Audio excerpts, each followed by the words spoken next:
बंधु माने दुई जन देवता प्रायतः आपणक घर को आसुछंती। से माने केबे एवं काहेकि आसुछंती ताहा जानी आपण आश्चर्य होइछिबे।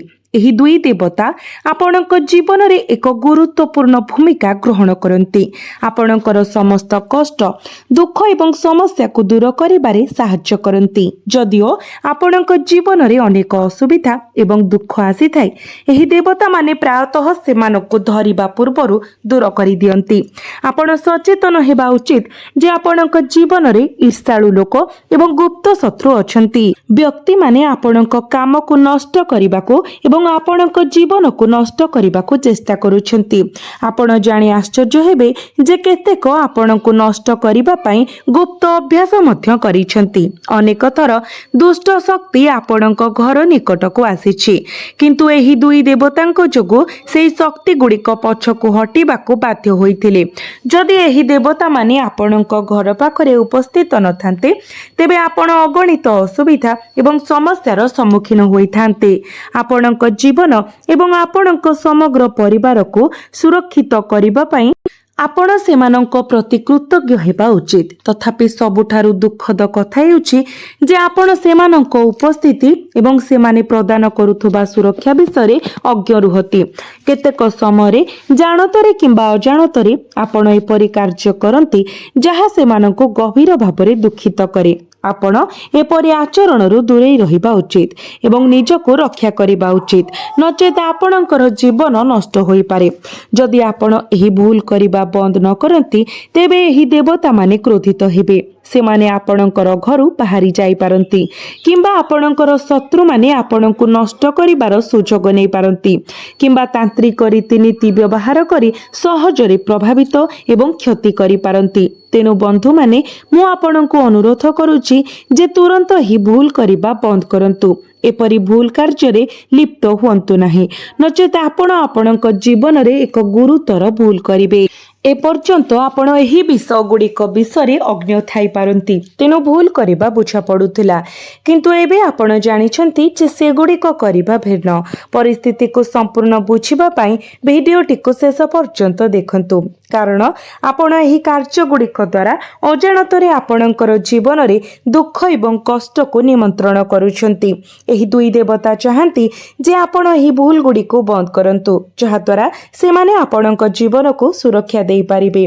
आपणक मनरे अनेक प्रश्न उठी पारे, जेपरि कि एही दुई देवता किए, केबे एवं काहेकि सेमाने घर को जाती एवं एही देवता मानकु दुख एवं क्रोध करिबारु रोकिबा पई केउ निर्दिष्ट भूल गुड़िको एड़ाइबा उचित।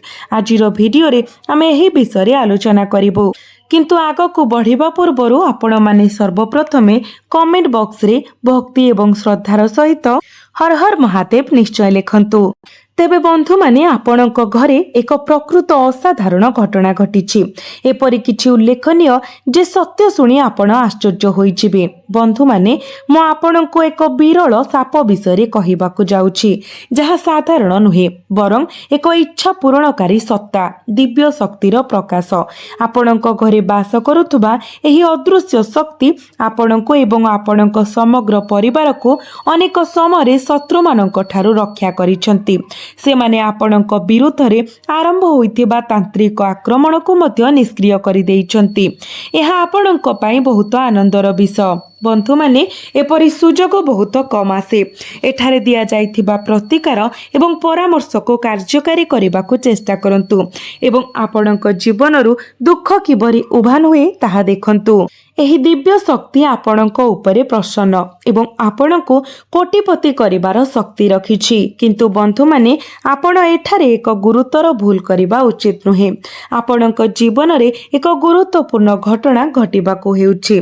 जानतरे हेउ बा अजाणतरे आपण आपणक जीवन रे कोनोसी पाप किंबा भूल करिथिबे, जहा फलरे आपण विभिन्न समस्या एवं कष्टर सम्मुखीन होई पारंती।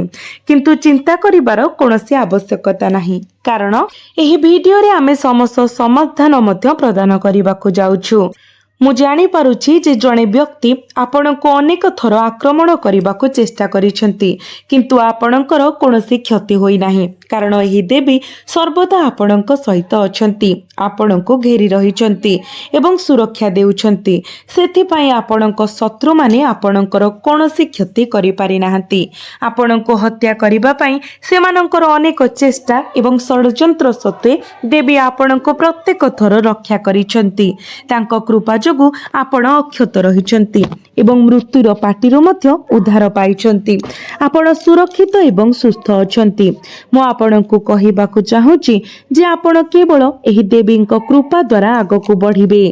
ମୁଁ ଆପଣଙ୍କୁ ଏହା ମଧ୍ୟ ଜଣାଇବାକୁ ଚାହୁଁଛି ଯେ ବହୁ ବର୍ଷ ପରେ ଏହି ଦେବୀ ଆପଣଙ୍କ ଘରେ ପ୍ରବେଶ କରିବାକୁ ଯାଉଛନ୍ତି ତାଙ୍କ ସହିତ ଖୁସି ଆଣି। ବନ୍ଧୁମାନେ, ଆପଣ ଏହା ସମ୍ପୂର୍ଣ୍ଣ ସଠିକ ଭାବରେ ଶୁଣୁଛନ୍ତି। ଭୟ କରିବାର କୌଣସି ଆବଶ୍ୟକତା ନାହିଁ। ଆପଣ କଳିଯୁଗର ସବୁଠାରୁ ବଡ଼ ଏବଂ ସବୁଠାରୁ ଆନନ୍ଦଦାୟକ ଖବର ଶୁଣିବା ପାଇଁ ଯାଉଛନ୍ତି। ଆପଣ 5ଟି ଅବିଶ୍ୱସନୀୟ ଆଶ୍ଚର୍ଯ୍ୟଜନକ ଖବର ପାଇବାକୁ ଯାଉଛନ୍ତି। ଆପଣ ବର୍ଷ ବର୍ଷର ତପସ୍ୟାର ଫଳ ପାଇବାକୁ ଯାଉଛନ୍ତି। ଆପଣଙ୍କ ଜୀବନରେ ଏକ ଚମତ୍କାର ଘଟିବାକୁ ଯାଉଛି। ମୁଁ ଆପଣଙ୍କୁ କହିବାକୁ ଚାହୁଁଛି ଯେ ଆପଣଙ୍କ କପାଳରେ ରାଜତ୍ୱର ଚିହ୍ନ ଲାଗିବାକୁ ଯାଉଛି। ଏହି ଶୁଭ ଖବର ଆପଣଙ୍କ ଦ୍ୱାରରେ ଠକ୍ ଠକ୍ କରୁଛି। ଆପଣ ପ୍ରତ୍ୟେକ ଘରେ ଆଲୋଚନାର ବିଷୟ ହେବେ ଏବଂ ଆପଣଙ୍କ ନାମ ସବୁଠାରେ ପ୍ରତିଧ୍ୱନିତ ହେବ। ଆପଣ ଯେଉଁଠାକୁ ଯିବେ, ଏପରିକି ଆପଣଙ୍କର ନିଜ ସହରରେ, ଆପଣ ଆଲୋଚନାର ବିଷୟ ହେବେ ଏବଂ ସମସ୍ତେ ଆପଣଙ୍କୁ ଉଚ୍ଚ ସମ୍ମାନ ଦେବେ। ଆପଣ ଠିକ୍ ଶୁଣିଛନ୍ତି।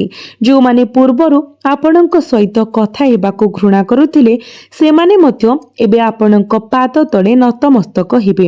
ଆପଣ ଅପାର ଶକ୍ତି ଏବଂ ପ୍ରଭାବ ବହନ କରିବେ। ମୋର କଥା ମନେ ରଖନ୍ତୁ, ଏହାକୁ ଅଣଦେଖା କରନ୍ତୁ ନାହିଁ ଏବଂ ଆପଣ ଆପଣଙ୍କର ବାକି ଜୀବନ ପାଇଁ ଅନୁତାପ କରିପାରନ୍ତି। ଏହି ଖବର ଶୁଣି ଜଣେ ପଙ୍ଗୁ ବ୍ୟକ୍ତି ମଧ୍ୟ ନାଚିବାକୁ ଆରମ୍ଭ କରିବ। ଆପଣ ପୂର୍ବରୁ ଭାବୁଥିଲେ ଯେ ଆପଣଙ୍କର ଭାଗ୍ୟରେ ଖୁସି ଲେଖା ହୋଇଛି କି ନାହିଁ। ଏବେ ଆପଣ ଏହାକୁ ନିଜ ଆଖିରେ ଦେଖିବେ। ସ୍ୱର୍ଗର ଦ୍ୱାର ଆପଣଙ୍କ ପାଇଁ ଖୋଲି ଯାଉଛି। ଆପଣ ଏହି ବିଶାଳ ଆନନ୍ଦ ପାଳନ କରିବାକୁ ଯାଉଛନ୍ତି। ଗତ 5 ବର୍ଷ ଧରି ଆପଣ ଯେଉଁ କଷ୍ଟ ସହ୍ୟ କରି ଆସିଛନ୍ତି, ତାହା 1000 ଗୁଣ ଅଧିକ ଖୁସିରେ ପରିଶୋଧ ହେବାକୁ ଯାଉଛି। ଆପଣ ପ୍ରକୃତରେ ଆନନ୍ଦ ଅନୁଭବ କରିବେ। ଆପଣଙ୍କର ଭାଗ୍ୟ ଉଜ୍ଜଳ ହେବାକୁ ଯାଉଛି।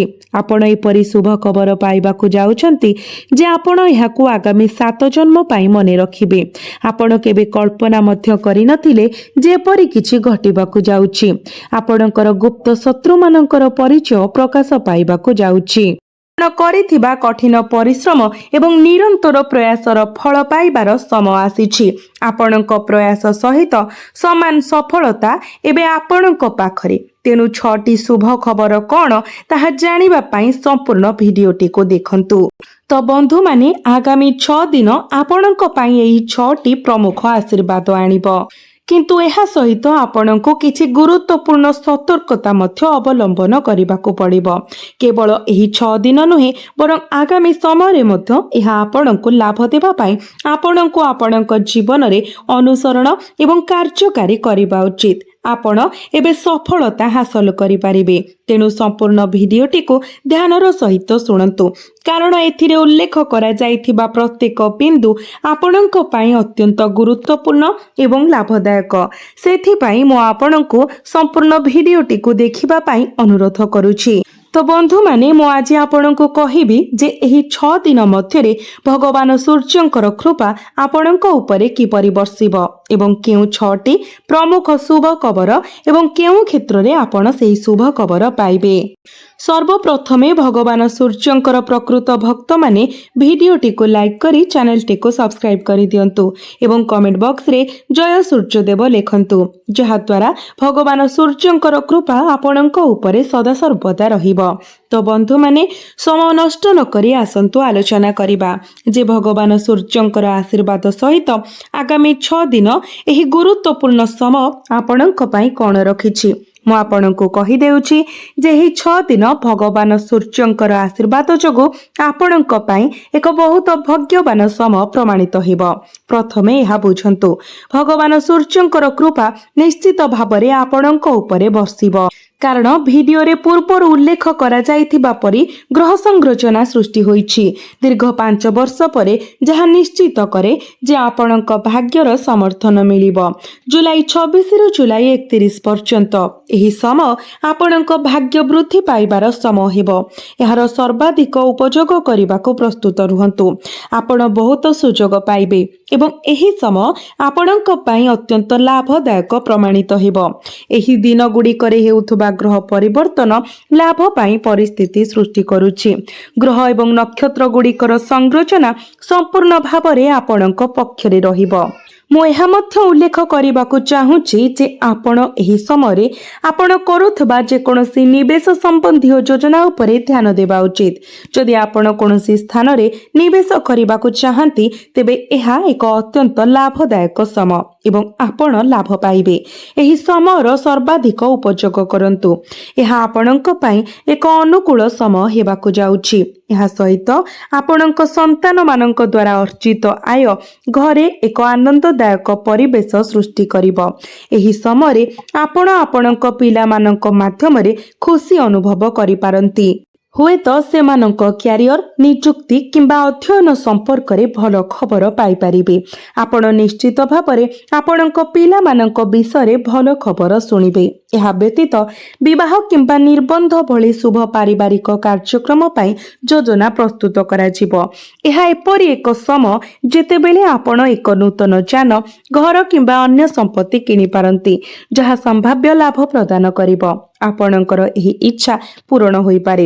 କିଛି ସମୟ ପାଇଁ ଅଟକି ରହିଥିବା କାର୍ଯ୍ୟଗୁଡ଼ିକ ଏବେ ସମାପ୍ତ ହେବାକୁ ଯାଉଛି। ଏହା ସହିତ ସଚେତନ ରୁହନ୍ତୁ ଯେ ଆପଣଙ୍କର ପ୍ରଗତି ଏବଂ ସଫଳତା ଦେଖି ଆପଣଙ୍କର ଶତ୍ରୁମାନଙ୍କ ମଧ୍ୟରେ ଈର୍ଷା ସୃଷ୍ଟି ହୋଇପାରେ, କିନ୍ତୁ ସେମାନଙ୍କର ମନ୍ଦ ଉଦ୍ଦେଶ୍ୟ ଆପଣଙ୍କ ଉପରେ କୌଣସି ନକାରାତ୍ମକ ପ୍ରଭାବ ପକାଇ ପାରିବ ନାହିଁ। ବିନା ଦ୍ୱିଧାରେ ଆଗକୁ ବଢ଼ନ୍ତୁ ଏବଂ ଏହି ସମୟରେ ଯଥାସମ୍ଭବ ଗରିବ ଏବଂ ଅସହାୟମାନଙ୍କୁ ସାହାଯ୍ୟ କରିବାକୁ ଚେଷ୍ଟା କରନ୍ତୁ। ଆପଣ ଯାହା କରିପାରିବେ ତାହା କରନ୍ତୁ।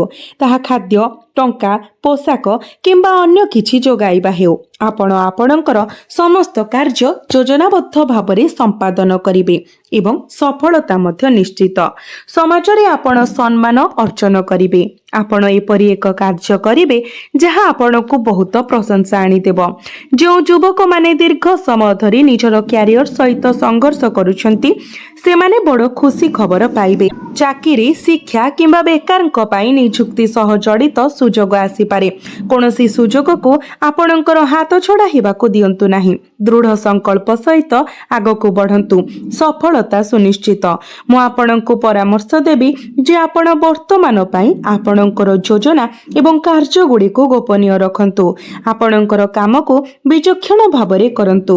ଅନ୍ୟମାନଙ୍କୁ ଆପଣଙ୍କର ଉଦ୍ଦେଶ୍ୟ ପ୍ରକାଶ କରନ୍ତୁ ନାହିଁ, ନଚେତ୍ ଆପଣ ଲାଭ ହରାଇ ପାରନ୍ତି। ସମୟ ଅନୁକୂଳ ଥିଲେ ମଧ୍ୟ ଆପଣଙ୍କର ଯୋଜନାଗୁଡ଼ିକୁ ଅଂଶୀଦାର ନ କରି ଚୁପଚାପ ଆରମ୍ଭ କରିବା ଭଲ, ନଚେତ୍ ଆପଣଙ୍କର ଗୁପ୍ତ କଥାଗୁଡ଼ିକ ଅନ୍ୟମାନେ ପ୍ରକାଶ କରିପାରନ୍ତି ଏବଂ ଶୋଷଣ କରିପାରନ୍ତି। ଏହା ଏକ ବହୁତ ଭଲ ସମୟ ହେବ ଏବଂ ଆପଣ ଯାହା ବି କରୁଛନ୍ତି ସେଥିରେ ଆପଣଙ୍କୁ ସଫଳ ହେବାକୁ କେହି ରୋକିପାରିବେ ନାହିଁ। ଆପଣଙ୍କୁ ଅନ୍ୟ କାହା ଉପରେ ନିର୍ଭର କରିବାକୁ ପଡ଼ିବ ନାହିଁ। ନିଜେ ଆଗକୁ ବଢ଼ନ୍ତୁ ଏବଂ ସଫଳତା ଆପଣଙ୍କର ହେବ। ଏହି ସମୟରେ ଆପଣ ମହାନ ମାଇଲ ଖୁଣ୍ଟ ହାସଲ କରିବାକୁ ପ୍ରସ୍ତୁତ।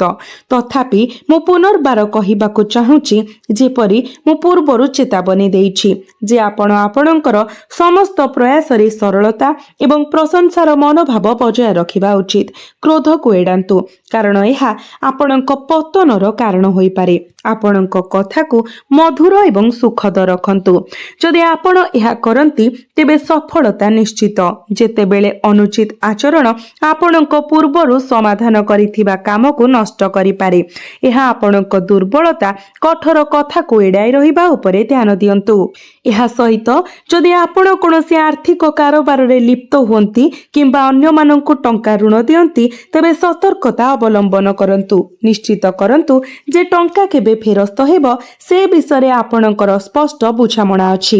ଆଦର୍ଶ ଭାବରେ ସମ୍ପୂର୍ଣ୍ଣ ଭାବରେ ଟଙ୍କା ଋଣ ଦେବାରୁ ଦୂରେଇ ରହିବାକୁ ଚେଷ୍ଟା କରନ୍ତୁ। ଯଦି ନାହିଁ, ତେବେ ଏକ ଅନିବାର୍ଯ୍ୟ ପରିସ୍ଥିତି ଆପଣଙ୍କୁ ଏପରି କରିବାକୁ ବାଧ୍ୟ କରିପାରେ। ତଥାପି ଟଙ୍କା ଋଣ ଦେବାରୁ ଦୂରେଇ ରହିବା ହିଁ ଭଲ ହେବ।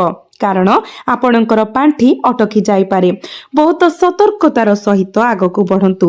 ସବୁଠାରୁ ଗୁରୁତ୍ୱପୂର୍ଣ୍ଣ କଥା ହେଉଛି ଆପଣଙ୍କ ପରିବାରର ବୟସ୍କ ସଦସ୍ୟମାନଙ୍କୁ ଅବହେଳା କରନ୍ତୁ ନାହିଁ। ସର୍ବଦା ସେମାନଙ୍କ ପ୍ରତି ସେବା ଏବଂ ସମ୍ମାନର ମନୋଭାବ ବଜାୟ ରଖନ୍ତୁ। ଆପଣଙ୍କର ଜିଦଖୋର ସ୍ୱଭାବକୁ ନରମ କରନ୍ତୁ, କାରଣ ଏହା ଆପଣଙ୍କୁ ଲାଭ ଦେବ। ହୃଦୟର ବିଷୟଗୁଡ଼ିକ ବିଷୟରେ ଅବିବାହିତ ବ୍ୟକ୍ତିଙ୍କ ପାଇଁ ଏକ ଇଚ୍ଛାକୃତ ବିବାହ ପ୍ରସ୍ତାବର ସମ୍ଭାବନା ଅଛି, ଯାହା ଆପଣଙ୍କୁ ଖୁସି ଆଣିଦେବ ଏବଂ ପ୍ରେମ ସମ୍ପର୍କକୁ ମଜବୁତ କରିବ।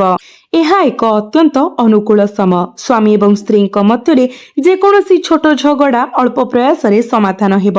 ସମ୍ପର୍କରେ ମଧୁରତା ଆସିବ।